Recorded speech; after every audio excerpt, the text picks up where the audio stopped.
Hello everyone, it is December 18th, it is 2024. I thought to myself, it's been a moment since I made a video. Since my last video, I've moved to another state.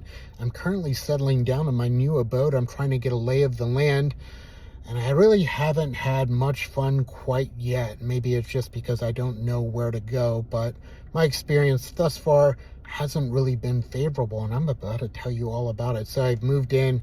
The place where I'm at, everyone is telling me I need to go to a local watering hole. That's about 4 miles away, so I go and visit, and sure enough, it looks like a lot of fun. It's on a marina. I live close to a lake, but the first thing I noticed within this dive bar, everyone's telling me it's a dive bar, I'm a big fan of dive bars, is the pricing. The pricing is rather high, which makes sense. If you are at a marina, a lot of people that live in that area have more money than the average Joe. They live on the lake, and it's a ginormous lake. It's actually quite beautiful. But I go in there, it's nice enough. The Christmas spirit always makes me feel happy. I do find it a little bit difficult to speak to people, but this can be expected as you are the newer person, and some of the regulars maybe are a little bit hesitant to introduce themselves to you. But a lady, sure enough, sits next to me, and we get to talking. She's rather new to the area as well. This was her second time at this particular bar. She had been there a couple weeks ago, and she thought it was a lot of fun. So we just start talking about the area. She's telling me she thinks I will like it. As soon as the weather clears up, it's quite a fun place to be at. So this makes me feel happy, and we get to talking about other things, the holidays, so on, etc. And another gentleman decides he will join the conversation as well. I'm thinking, fantastic. Now there's two people I get to speak to, but this gentleman made his intentions clear. He did not want me to be a part of that conversation. He was single, and he definitely wanted to make it known that he was ready to mingle. So he starts excluding me from the conversation. Anytime I say something, he's very short with me. You could interpret that as being rude, but really, I'm not here to argue with anybody. So I don't want to make too much of an effort to continuously interject myself into their conversation.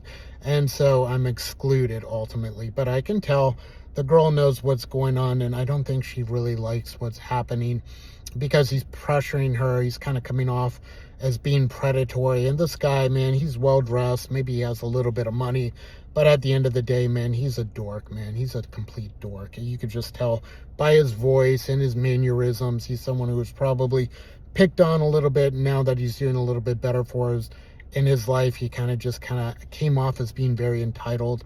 She leaves after about 30 minutes. She didn't even stay for happy hour. It's a Friday night. The weather was nice, and there's no way in heck you can tell me she had just planned to go out for a millisecond for one Miller Lite. Nobody does that. But she was probably fed up with everything. She did say bye to me, so hopefully I'll see her again. Anyway, this guy, I thought maybe I'll try to start a conversation with him. Who knows? Maybe at the end of the day, he can be my friend. But man, he was not having any of it. But we talk a little bit, so on, etc. He leaves. That made me happy.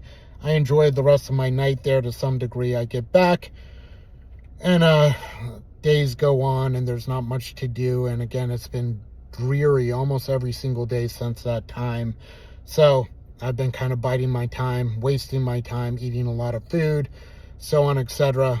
And I go on a walk the other day, and this is around the lake as well. And it's nice. Again, the lake is nice. The weather wasn't very cooperative, but I really needed to get out and go do something because I was becoming rather stir crazy. So I go walking around this lake, and after about 2 miles, I'm on this walk path, and I notice that there is all of these stuffed animals organized quite nicely. And I go take a look at it. I actually took a picture of it, and there's a couple pictures of this little girl. And it looks like she lived about 6 or 7 years, and she passed away, unfortunately. And it was very sad seeing pictures of her and all of these stuffed animals. And I'm thinking to myself, why is this by a lake? And I'm thinking something tragic happened, potentially. Maybe she drowned or got hit by a boat, something along those lines. Or alternately, maybe this was her favorite place and they spread her ashes. And I felt a certain kind of way about it, and I just really wasn't happy. And I haven't really been happy since I've seen that, because I came home and just seeing someone pass away so young and so youthful looking didn't make me feel very good around the holidays. But I looked her up, and I found out the spot I was at is where her mom murdered her.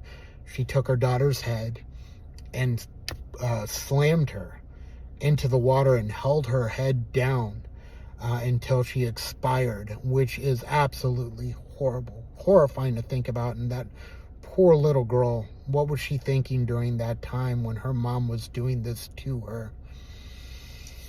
They had an interview with the husband, and he didn't know what happened. And what was very frustrating about the husband is he was making every excuse for this horrible action that this mother made. He was like, I don't understand. She was such a mama bear, and she would do anything for her daughter.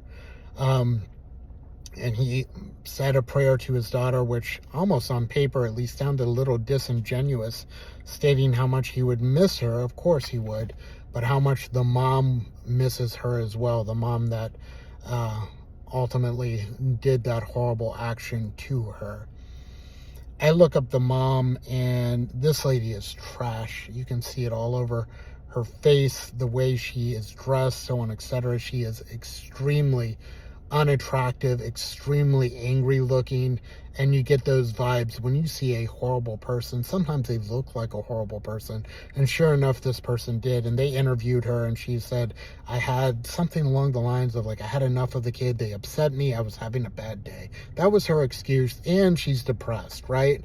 Because depression makes you do horrible things like that. It really doesn't, but I understand maybe she was out of her mind, but she looks so angry. She looks so miserable. And I thought to myself, as a man, if you are making a family with somebody, man, I don't know, maybe this guy was very unattractive as well, but just thinking like, that's your person that you choose, this beast, this horrible human, and they gave birth to this person who didn't have a chance, and they decided they would end their bloodline just like that. And I hope this guy doesn't get remarried, because man, sticking up for your wife after this tragedy, no, she's trash.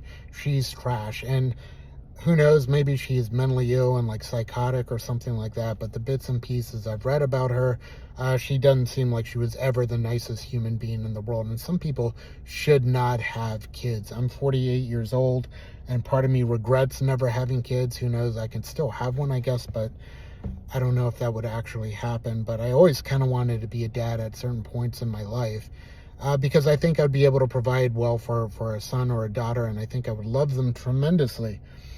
But a lot of people, and you get to know this and you get to see this when you get a little bit older, they have kids because that's like a biological program within your body, right?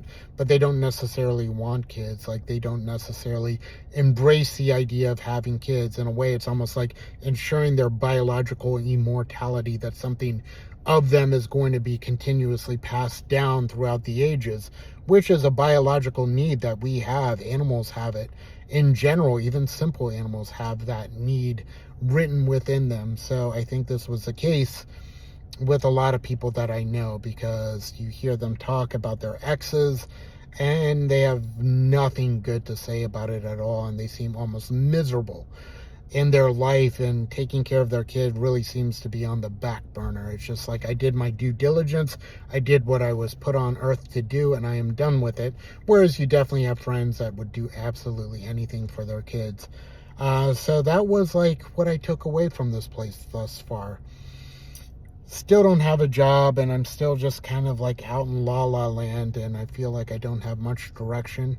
So we shall see where the wind takes me. But man, oh man, I do feel sad about that.